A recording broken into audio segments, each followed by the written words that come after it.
Hi guys, Darth Deuces here with another video. It is that time of the year again. At the end of the year, I'd like to do some top 10 figure countdown lists to kind of put the year in retrospective of stuff that's come out this year and stuff that I've really liked that I've picked up. So for this video, we will be doing my top 10 favorite Transformers figures that were released in 2023 that I picked up. So rules for my list are pretty simple. It has to be a figure that was released in 2023. I have to have picked it up. And for this list, I am only counting transforming Transformers figures and only Hasbro Takara stuff. So I'm not adding any non-transforming stuff. No Red Series. Not like any of those would have made my list anyways, but no Red Series.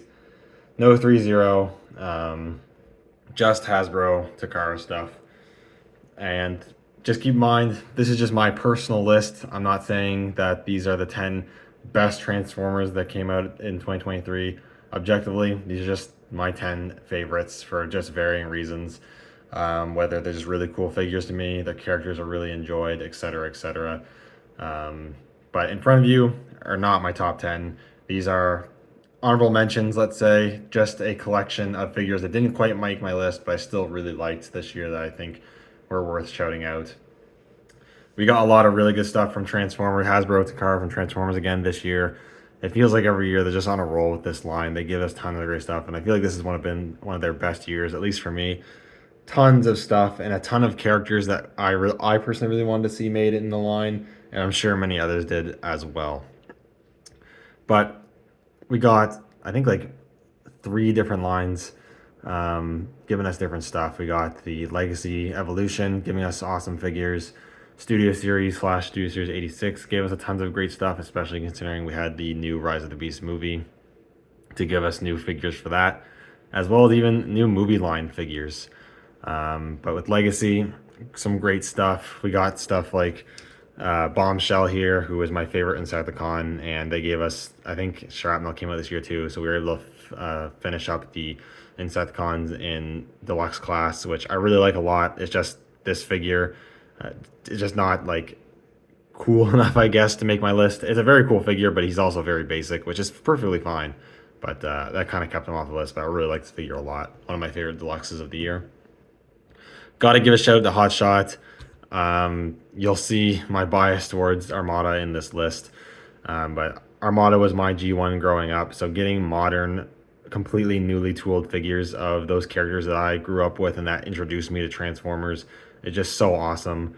And it's great to get a Hotshot that can actually pose. But out of all the Armada figures that they've done so far, he has been the most disappointing. I feel like there's just so much, like, engineering wise, that I don't know. It's just like, it's a cool figure, but I just feel like he could have been so much more.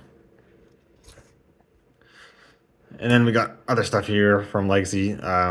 Shadow Striker came really close to making my list. She's really cool. I really like this character a lot from Cyberverse, and I just really like her design. And her figure is really nice. It is a pre-tool for Sideburn, but it's just super cool. Great articulation. Sculpt and paint looks really nice. I absolutely love the head sculpt.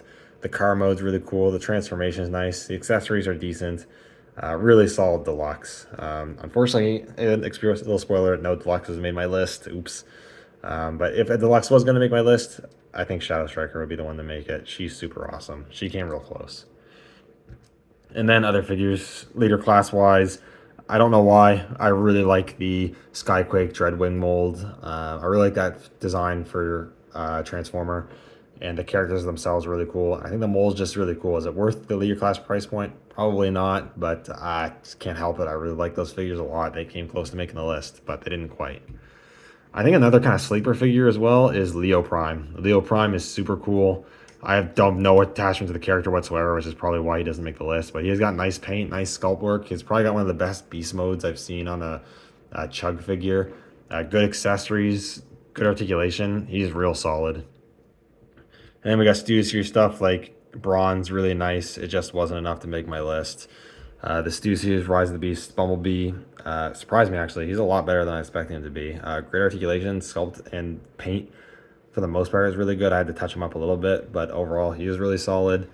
That Gaming Greats or Gamers Edition Megatron, I think it's cool we got a Voyager update to that game design. I honestly think it is a cool figure, but it does have some really weird engineering decisions that just really hold that figure back. And I don't think it's a super massive upgrade from the original Deluxe. We got the movie line Optimus Prime. He is outshined by the Studio Series, but it's cool to get new movie line figures again. And this is actually, aside from being too small and relatively inaccurate and lacking a lot of paint, he's got some superb articulation, like some really great articulation. You can depth pose this guy and have a lot of fun with him. And he actually has a pretty good looking truck mode that I would say actually looks better than the Studio Series. I think it's worth shouting this figure out. He's pretty cool. And then stuff like Rhinox was a great release. Scourge, I actually thought he'd make my list, but well, he's a really cool figure and I really like the character. Again, it's one of those figures where I just don't really see the leader class value there. And he's also pretty inaccurate because he was based on concept art and not the actual model that was used in the movie. But I've rambled on long enough. Let's get on to the actual top 10. Okay, starting off at number 10 is a figure that pretty surprised me quite a bit. It is the Amazon exclusive Origins of Tyranny 2-pack Origins Megatron from IDW Comics, the mini-series of Megatron Origins, I think it was called, which is a good comic series. And I'm a sucker for like origin stories. And this is a really nice retooling of the Siege Megatron mold. I have the Megatron Siege mold retooled like 3 times in my collection. The original one, the Shattered Glass, and this one. And this is probably my favorite usage of that mold. The retooling is enough to make it feel like a fairly new figure while still feeling somewhat familiar. But good articulation. I love the colors. He's got a new tooled torso, shoulders, and head. I absolutely love the head sculpt. It looks really good. I like the new accessories. He's got the Energon pickaxe, and he's got the drill bit on his arm instead of the fusion cannon. And then he transforms into like basically still a tank, but with the drill bit there. He's just a super, super cool figure that I'm glad to see Hasbro is willing to dip their toes a bit more into obscure stuff and more into the comics universe. So yeah, this is a really awesome Megatron. If you're a Megatron collector, you gotta have this one. Next up is an absolutely massive figure. It is this year's Titan class figure for Legacy Evolution, the Nemesis. And this is a super cool figure. Titan class figures are always impressive just because of their size. But I really like this one. It feels like the Arc, but done much better.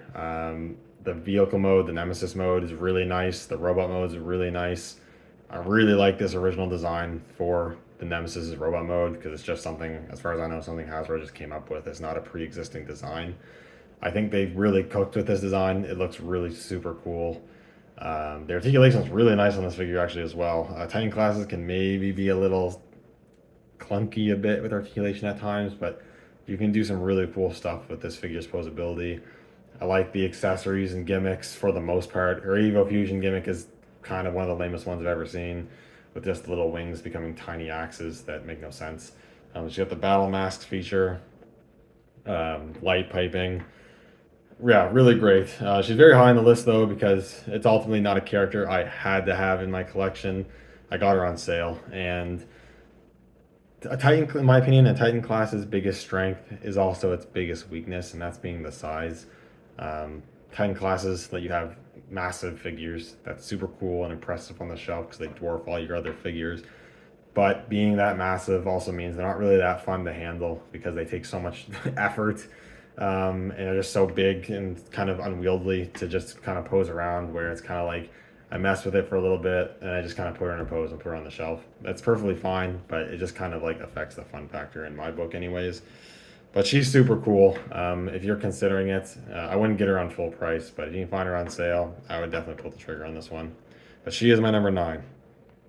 At number 8, we have the Studio Series Rise of the Beast Optimus Primal, a figure I was really looking forward to. I'm glad I got it, and it's really, really nice. Like, they're all really nice figures, but much more accurate than the mainline figure. I got the mainline figure first because that was all that was available at the time. This is a massive upgrade.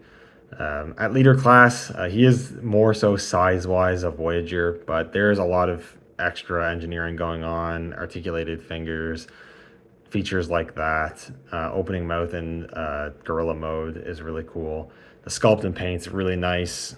I do wish on the head sculpt they went with the full face mask instead of the lips or the mouth, because I think you only see him looking like this for like a second in the movie. When he's in robot mode, you almost always see him with the full battle mask, and I honestly just think the full battle mask looks better anyways. Not a big deal though. Great articulation, comes with a fair amount of accessories. Got both the swords that you can have, just two swords. You can have them combined into a double-bladed sword. You get the two chain pieces that are fully articulated. That isn't accurate to the movie, but it was seen in the trailer. You can do a lot of cool, fun posing with that. Comes with the transwarp key that you might have seen my Scourge holding in my honorable mentions that you can actually split in half. And he also comes with Optimus Prime's axe as well. So overall, one of the better leaders for sure. And yeah, just super happy with how this came out for the most part. And at number 7 is a figure that I really didn't see coming from Hasbro. It's the Amazon exclusive Nova Prime from IDW Comics. I think they based it off the IDW Comics. And I absolutely love this character. One of my favorite characters from the IDW Comics. He's super cool, and I'm so happy we finally got like a proper Nova Prime figure. They haven't really done a proper Nova Prime. We've gotten like a few like repaints here and there. They did that repaint of that Orion Pax Generations figure that I think technically is based on the Shattered Glass Nova Prime and not the IDW one. So it's really awesome to get this guy. He looks super cool. He is a retool of the Galaxy upgrade Siege Optimus Prime, who was also a tooling of Siege Ultra Magnus, which ultimately I would have preferred a whole new sculpt for Nova, but if this is the best we're going to get, I'm perfectly happy with it, because I think it is still a really good reuse of that mold. He does have like new shoulders and new torso, back, wing piece stuff, but still has holdover things like the cannons, the black cannons, and like the large cannons from the Cybertron Optimus. The wings look cool. I do wish the wings were a bit bigger and were more articulated, and that he had just a bit more of the proportions that the artwork had on the actual box. But I'm just happy to have this character in a proper size for Generations. I think he looks awesome, and I'm super happy to have this character in my collection finally. Next up, we have another figure that kind of surprised me. It's the Commander Class Studio Series 86 Ultra Magnus. I think it's the first Commander Class in Studio Series. And I had the Siege Ultra Magnus, was honestly perfectly happy with that figure. But this guy was announced, I did pre-order him. And then I did end up selling the Siege Ultra Magnus and got this guy. And I don't regret it. This is definitely, in my opinion, it's the best generation scaled Ultra Magnus you can get. Obviously, Ultra G1. Super accurate to G1. He's big, he's bulky, both wide and height wise. Light piping in the head, great articulation, especially for how bulky he is. Great amount of accessories. He's got 2 guns. He comes with the a repaint of the Siege Omega Supreme effect parts that all splits up. So basically, you get a ton of effect parts. You get the shoulder cannon or missiles, and you can actually remove the missiles, put effect parts, make it look like they're launching out, which I think is really awesome. He's got the Matrix, and he's got a spring-loaded feature for opening up the chest compartment. You can actually take off his limbs to recreate him being blown apart in the movie, and the truck mode is, I think, one of the best Ultra Magnus ones they did. It can actually fit Generations deluxe class Autobot cars on the back comfortably, which the Siege one definitely couldn't do. I imagine the Earthrise one couldn't do either. So that's really nice. And they also didn't do the white Optimus core robot and being covered in armor. I always prefer just Ultra Magnus being Ultra Magnus just this way. So yeah, super incredible Ultra Magnus that I am very happy with. Next up at number 5, I believe, is the only, in my opinion, Gamer Edition Studio Series figure that they've knocked out of the park. It is the Optimus Prime, that I think is an absolutely incredible Optimus Prime figure. I really love the game, both of them, War for Cybertron and Fall of Cybertron. This is specifically War for Cybertron. That old deluxe is still a good figure, but unlike Megatron, where I feel like at the best it's a minor upgrade, this one's a major upgrade. Much more accurate sculpt and detailing, much more accurate proportions, great articulation, much better engineering, and much better transformation that's not nearly as finicky or tab slotting and all that jazz. good size, great accessories. He's got the accurate ion cannon that actually remove the arm and attaches to make it look like his arm transformed into it, like in the game, which I absolutely love that.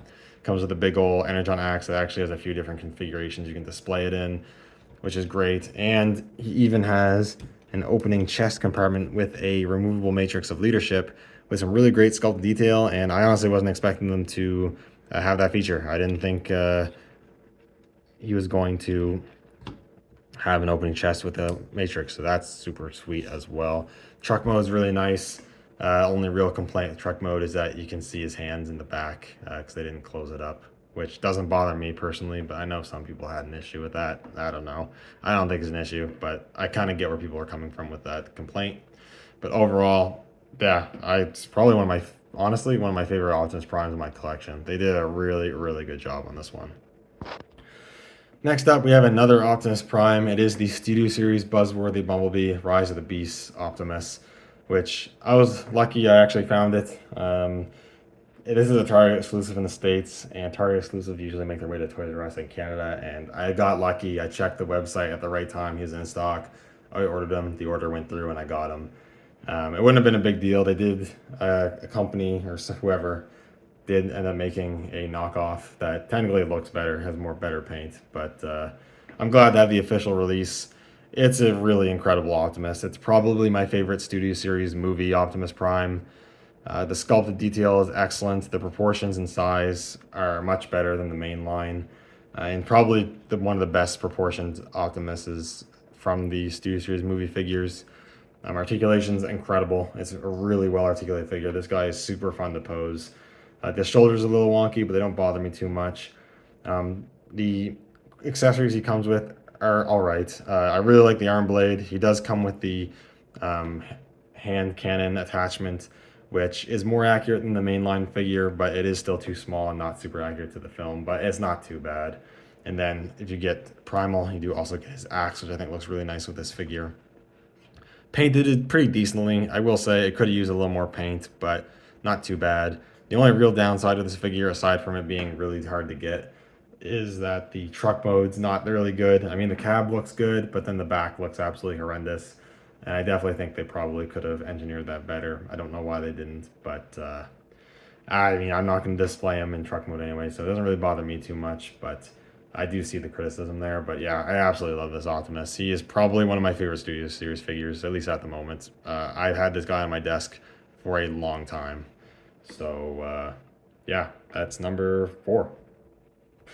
And at number 3, I'm going to cheat a little bit. It is 2 figures in this one slot, but as you can see, they are pretty much the same figure with some small differences. It is the Legacy Evolution Tarn and Legacy Evolution Bludgeon. Both are a couple of my favorite characters from IDW, and I've been wanting them to get proper Generations figures for years. Yeah, both of them, man. Like, we haven't gotten a good Bludgeon in Chug ever, I don't think.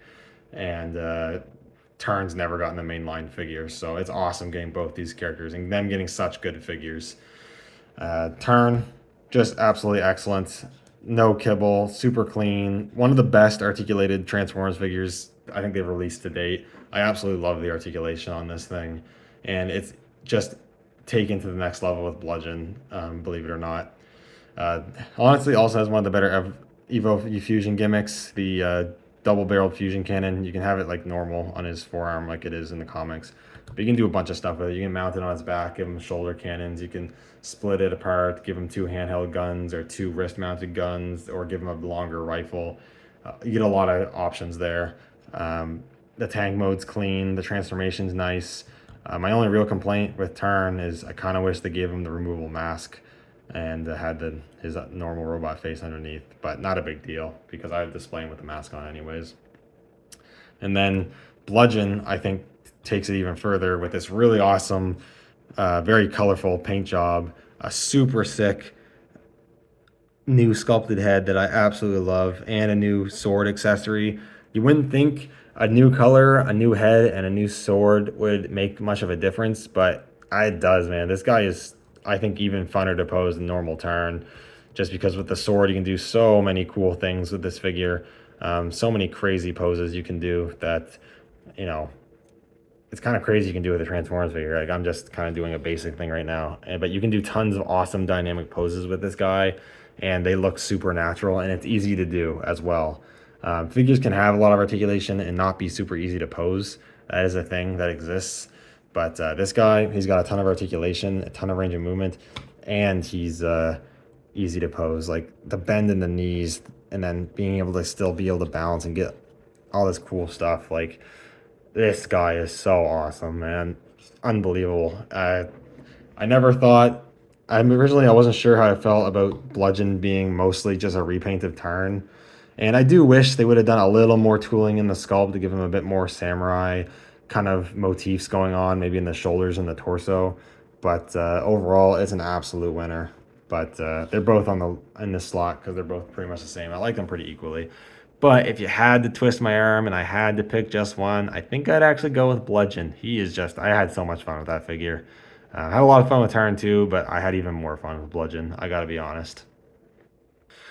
And number two, we had the Leader Class Legacy Evolution Armada Megatron. Kind of a dream come true figure for me. A newly tooled head-to-toe figure of Armada Megatron. It's just something I honestly didn't think we'd see from Hasbro, but they gave it to us, and it's super awesome. Great paint apps, great sculpt and detail. Looks like it came right out of the show. It's got the articulation I always wanted the original Megatron figure to have ever since I was a little kid. Yeah, I absolutely love this guy. He's not without his flaws. Do I think he's worth Leader Class price point? No, ultimately no. I didn't mind paying it because of my attachment to the character, but I don't think he's worth Leader Class price point. He's stripped of basically every gimmick the original figure had, which I expected, but I wish they would have done a little bit to kind of reference some of those old gimmicks. Like he doesn't have the little knife that comes out of the forearm there, but I would have liked them to maybe at least include a knife accessory to put in his hand to kind of just reference it. Maybe some effect parts for the cannon or something like that, because without those, like I said, he feels like he's more than a Voyager, but less than a leader. I feel like they almost should introduce a new price point class that's between leader and Voyager. They'll never do it, but it'd be nice because I think this is where this guy kind of fits. But the tank mode's super clean. The transformation's good and pretty similar to the original figure. And we have a new Titan class tidal wave from Armada coming soon that will be able to combine with this Megatron. And I imagine they'll also do a Galvatron repaint. I'll probably get it. I never had the original Galvatron Armada toy, so yeah, really great figure. Not perfect, but yeah, I'm just super happy we got this. And lastly, this should be no surprise with how I've been talking about Armada. My number one Transformers figure of the year is by far the Armada Legacy Evolution Commander Class Optimus Prime. This thing is everything I wanted, pretty much, for a new modern Armada Optimus Prime. I have the original figure. It's the original from my childhood. It's the first Optimus Prime I ever owned. This is the Optimus that I grew up with that introduced me to the series. And to get a new modern figure with all the modern articulation and engineering is just absolutely incredible. This figure is awesome. The truck mode's awesome. The base mode, it's fine, but still great. Both modes, the little normal Optimus and then this super mode, absolutely incredible. Again, this figure has all the articulation I wish the original figure had when I was a kid. The sculpt and painted detail, great. Accessories, decent enough. I will say it would have been nice if you came with me some effect parts, a bit more accessories. But he does have the removable matrix, does have his gun. You can remove the smokestacks on his wrists to put them on the gun or do other stuff with them if you want. A flaw that all the Armada figures have so far, which is a little unfortunate, is almost all of them don't actually have mini-con ports and then don't come with their mini-cons. Especially with the Commander class figure, I really wish he would have came with Sparkplug, and he should have had some mini-con ports so you could port them on. That is a flaw. This figure, I'll take off the nostalgia glasses a little bit. I will say it's not a perfect release. Pretty much nothing ever is.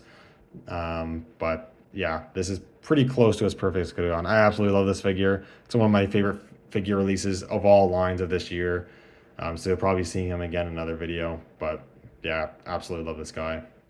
Very great. Probably my favorite commander they've done so far. Anyways, that is pretty much it for this video. It's getting very long. I apologize, but I do ramble on these top 10 videos. It's just, I like to talk about this stuff. But that is the list. Those are all the figures. Some are hiding behind back there. But yeah, like I said, absolutely amazing year for Transformers figures. But that's it for the video.